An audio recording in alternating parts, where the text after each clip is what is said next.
हम रमजान के महीने का इस्तेकबाल इबादत के साथ करते हैं। सबसे पहला काम जो हम करते हैं वो चांद देखना होता है। जैसे ही हमें चांद नजर आता है हम दुआ पढ़ते हैं और अल्लाह से दुआ करते हैं कि हम उसे ईमान के साथ देखें और रमजान के महीने की बरकतें हासिल करें। यह हकीकत है कि हम रमजान में दाखिल हो चुके हैं। यह हमारी उन दुआओं का जवाब है जो हम महीनों से मांग रहे थे। हम अल्लाह से दुआ करते थे कि हमें रमजान नसीब हो और अब अल्लाह ने हमें यह मौका दिया है। इस दुआ का मकसद क्या था? हम चाहते थे कि हमें एक और मौका मिले ताकि हम अपने गुनाहों की माफी हासिल कर सकें, क्योंकि रमजान मगफरत का महीना है। अगर मैं अल्लाह से माफी चाहता हूं तो मुझे भी दूसरों को माफ करना होगा, चाहे वो मेरे साथ कुछ भी बुरा कर चुके हो। कभी कभी माफ करना मुश्किल होता है, खास तौर पर जब किसी ने हमें बहुत तकलीफ दी हो। लेकिन अगर हम अपने दिल में उनके लिए माफ करने का जज्बा रखेंगे तो अल्लाह भी हमारे गुनाहों को माफ कर देगा। अल्लाह कुरान में फरमाता है, माफ करो और दरगुजर करो। क्या तुम पसंद नहीं करते कि अल्लाह तुम्हें माफ कर दे? इसका मतलब यह है कि अगर हम दूसरों को माफ करेंगे तो अल्लाह हमें भी माफ करेगा, क्योंकि वो सबसे ज्यादा रहम करने वाला है। यह मगफरत का महीना है, बरकतों का महीना है और सबसे बेहतरीन महीना है। हमें इसका इस्तेकबाल इस नीयत से करना चाहिए कि हम अपनी बुरी आदतों को छोड़ देंगे और रमजान के बाद भी अच्छे काम करते रहेंगे। हमें यह भी याद रखना चाहिए कि हम में से कुछ लोग शायद रमजान का इख्तिताम न देख सके, कुछ लोग शायद ईद के दिन तक न पहुंचे या शब कदर न देख सके। अल्लाह हमें रमजान मुकम्मल करने और ईद मनाने की तौफीक दे। लेकिन इससे भी ज्यादा जरूरी यह है कि हम अल्लाह से वादा करें कि अगर हमें रमजान मिला तो हम इसमें अच्छे काम करेंगे। मैं आपको बताना चाहता हूं कि यह कुरान का महीना है। खसारे में है वो शख्स जो हर दिन कुरान न पढ़े और इसका कुछ हिस्सा तिलावत न करे। खसारे में है वो जिसने इस महीने की अहमियत को नहीं समझा। यह कुरान का महीना है, इसलिए हमें यकीनी बनाना चाहिए कि इस महीने में हमारा कुरान से ताल्लुक मजबूत तरीन हो। यह अल्लाह का कलाम है। अगर आप अल्लाह को नहीं पहचानते, उसके कलाम को नहीं समझते और उसे समझने की कोशिश नहीं करते, तो यकीनन आप नुकसान में हैं। यह महीना नींद और आराम के लिए नहीं बल्कि इबादत के लिए है। क्या हम रमजान में आम दिनों से ज्यादा सदका नहीं देते? बहुत से लोग अपनी ज़कात इसी महीने में देते हैं और इजाफी सदका भी करते हैं, क्योंकि इस महीने में नेक आमाल का सवाब कई गुना बढ़ जाता है। अगर आप कोई गुनाह कर रहे हैं या किसी बुरी आदत में मुबतला हैं तो इस महीने में उसे छोड़ने का वादा करें और हकीकत में छोड़ दें।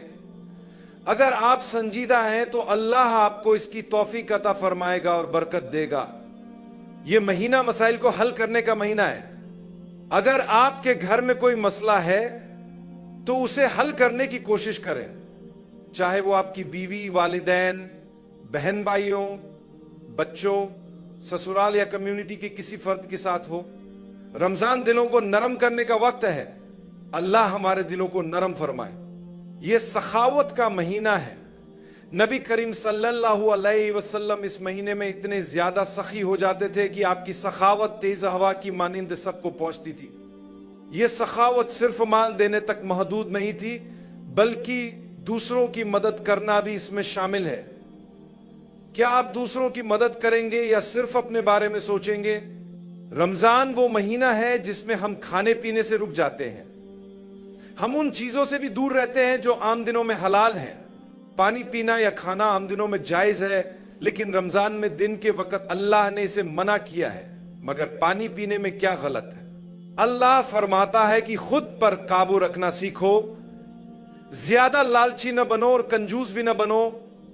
हर चीज जो नजर आए उसे पाने की कोशिश मत करो, चाहे वो हलाल ही क्यों ना हो। कुछ लोग दुनिया की चीजों पर फख्र करते हैं, लेकिन रमजान हमें सिखाता है कि हमें हर चीज की जरूरत नहीं होती, चाहे हम उसे खरीद भी सकें। अगर किसी चीज की जरूरत नहीं तो उसे छोड़कर किसी और की मदद करें। आज हम देखते हैं कि कुछ लोग बड़े घरों में रहते हैं, अच्छी गाड़ियां चलाते हैं, खूबसूरत लिबास पहनते हैं और अच्छी खुशबू लगाते हैं। हम उन्हें देखकर कहते हैं कि ये बहुत खुश नसीब है, अल्लाह ने उन्हें नवाजा है। लेकिन अगर वो आखिरत की तैयारी नहीं कर रहे तो असल में वो नुकसान में है। दूसरी तरफ एक ऐसा शख्स भी हो सकता है जिसके पास घर ना हो, नौकरी ना हो, जिसके पास खाने को कुछ ना हो, जिसके कपड़ों से खुशबू ना आती हो, लेकिन अगर वो नमाज पढ़ता है, कुरान पढ़ता है और नेक अमाल करता है तो वही असल में कामयाब है। दुनिया की खूबसूरती और कामयाबी का कोई फायदा नहीं अगर आखिरत में नुकसान हो। अल्लाह फरमाता है कि सबसे बड़ा नुकसान आखिरत में नाकामी है। तो जब आप किसी ऐसे शख्स को देखें जो आखिरत के लिए मेहनत कर रहा हो तो अल्लाह की कसम वो उस अमीर शख्स से बेहतर है जो दुनिया के पीछे भाग रहा है लेकिन अल्लाह को भूल चुका है। रमजान बार बार आता है क्योंकि अल्लाह चाहता है कि हम दुनिया और आखिरत दोनों में कामयाब हों। अल्लाह फरमाता है कि तुम सारा साल मेहनत करते हो, मैं चाहता हूं कि तुम एक महीना मेरी रजा के लिए मेहनत करो, अपनी आखिरत का महल कमाओ। यह नामुमकिन नहीं है। अगर तुम आखिरत का महल कमाओगे तो तुम हमेशा के लिए खुश रहोगे। हम सब की जिंदगी में मुश्किलात होती हैं। आपकी सेहत खराब हो सकती है, मेरी अपनी परेशानियां हो सकती हैं, सब किसी न किसी मुश्किल में होते हैं। अल्लाह फरमाता है कि परेशान मत हो, आखिरत की तैयारी करो। कभी कभी मुश्किलात हमें मस्जिद की तरफ ले जाती हैं। जब हम मुश्किलात में होते हैं और अल्लाह पर भरोसा करते हैं तो क्या यही मुश्किलात हमें अल्लाह के सामने झुकने पर मजबूर नहीं करती? क्या ये मुश्किलात हमें नरम दिल नहीं बनाती? ये अल्लाह की मेहरबानी है। अल्लाह फरमाता है कि मैंने तुम्हें दुनिया में एक आजमाइश दी ताकि तुम आखिरत में राहत हासिल करो। कुछ लोगों की जिंदगियां ऐसी होती हैं कि उन्हें इस दुनिया में अपनी मुश्किलात का कोई हल नजर नहीं आता। अल्लाह फरमाता है मायूस ना हो, मैं तुम्हें आखिरत अता करूंगा। क्या तुम यकीन रखते हो? हां, अगर यकीन रखते हो तो फिर कोई मसला नहीं। तुम्हें दुनिया में जो कुछ भी मिला या खोया वो कियामत के दिन तुम्हारे लिए इजाफी इनाम होगा। तो रमजान का महीना हमारे पास है ताकि हम आखिरत की तामीर पर तवज्जो दें। हर नेकी जो हम करते हैं वो 10 गुना, 100 गुना, 700 गुना और उससे भी ज्यादा बढ़ जाती है, क्योंकि ये रमजान का मुबारक महीना है। ये वो महीना है जिसमें हमें अपनी इबादत के बारे में ज्यादा संजीदा होना चाहिए। तरावी है, कोई मामूली चीज नहीं। कुछ लोग बहस करते हैं कि ये फर्ज नहीं। मैं जानता हूं कि ये फर्ज नहीं, लेकिन ये इतनी ज्यादा पसंदीदा है कि हमें इससे लुत्फ लेना चाहिए। खुद तरावीह का मतलब एक खूबसूरत राहत है। मैं आऊंगा और लुत्फ अंदोज हूंगा, मैं सुकून हासिल करूंगा।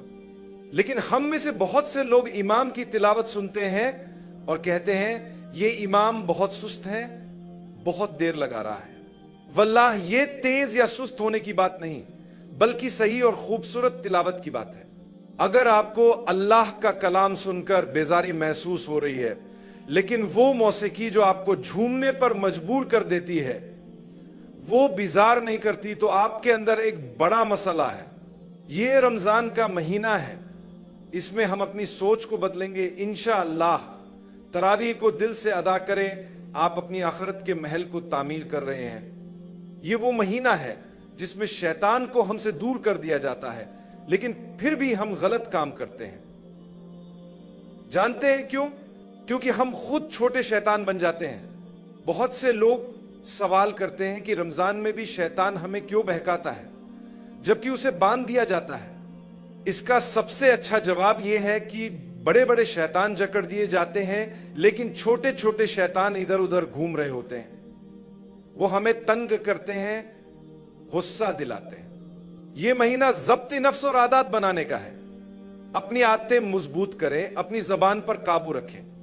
रमजान जबान की हिफाजत का महीना है, क्योंकि नबी करीम सल्लल्लाहु अलैहि वसल्लम ने वाज़ह फरमाया कि जो अपनी जबान की हिफाजत करेगा वो इनाम पाएगा, और जो झूठ, फहश गोई और फजूल बातों से ना बचे उसका रोजा जाया हो जाएगा।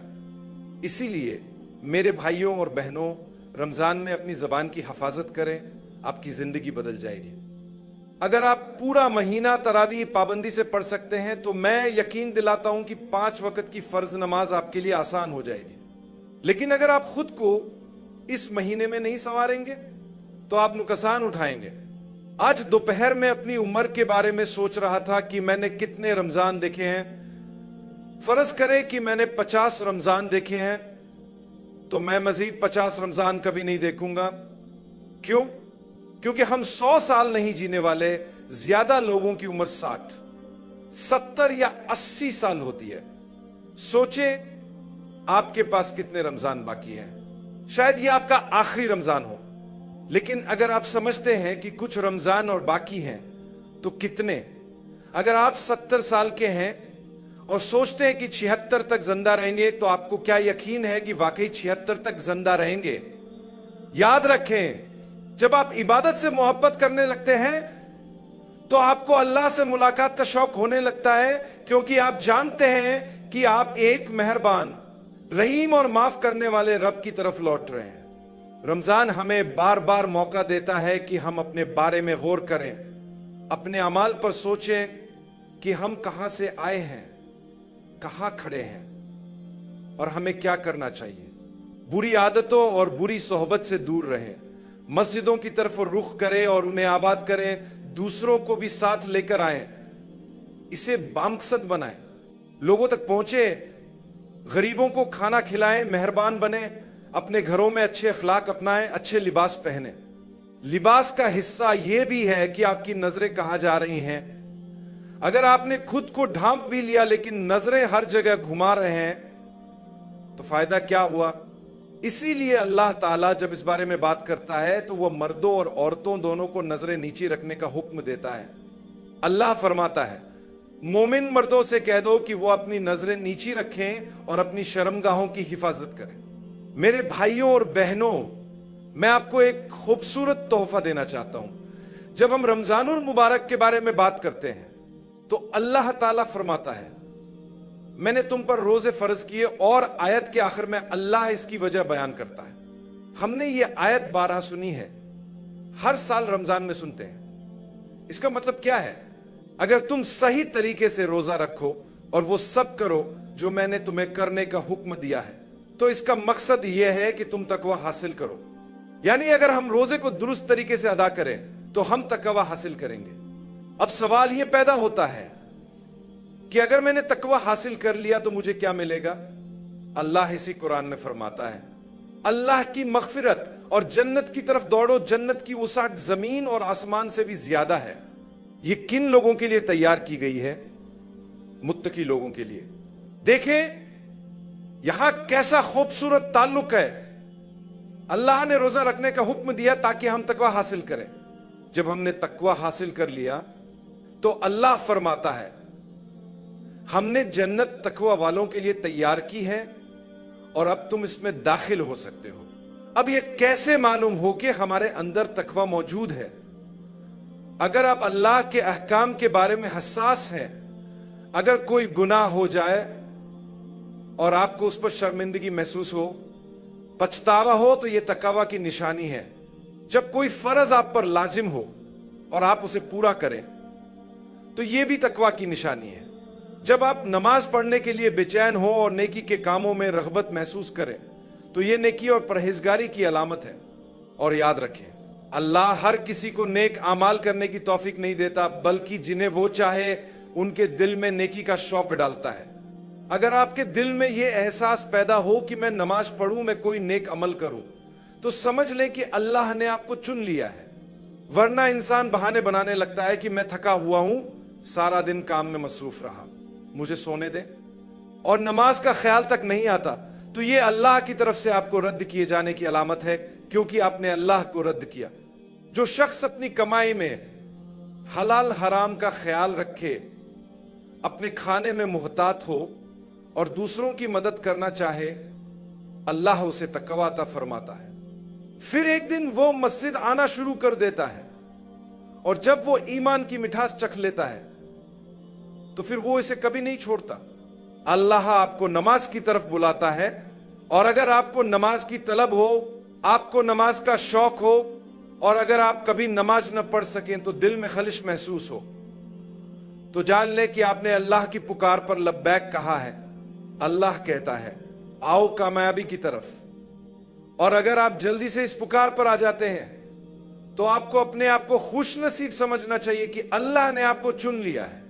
رمضان المبارک کے مہینے میں خاص طور پر گناہ کا ارادہ بھی نہ کرے. اگر آپ بہت زیادہ نیکیاں نہ بھی کر سکے تو کم از کم گناہوں سے بچنا آپ کے لیے سب سے بڑی کامیابی ہے. کیونکہ اگر آپ گناہ سے بچ جائیں تو آپ کم از کم سفر پر ہوں گے, پھر آپ نیکیوں کا آغاز کر سکتے ہیں. لیکن اگر آپ گناہ میں مبتلا ہو جائے تو آپ کا درجہ نیچے گر جائے گا. یاد رکھیں, اگر آپ رمضان میں نیک عمل کریں گے تو اس کا اجر کئی گنا بڑھ جائے گا, اور اگر اس مہینے میں گناہ کریں گے تو شاید وہ آپ کو ہلاکت میں ڈال دے. اللہ ہمیں محفوظ رکھے. آمین.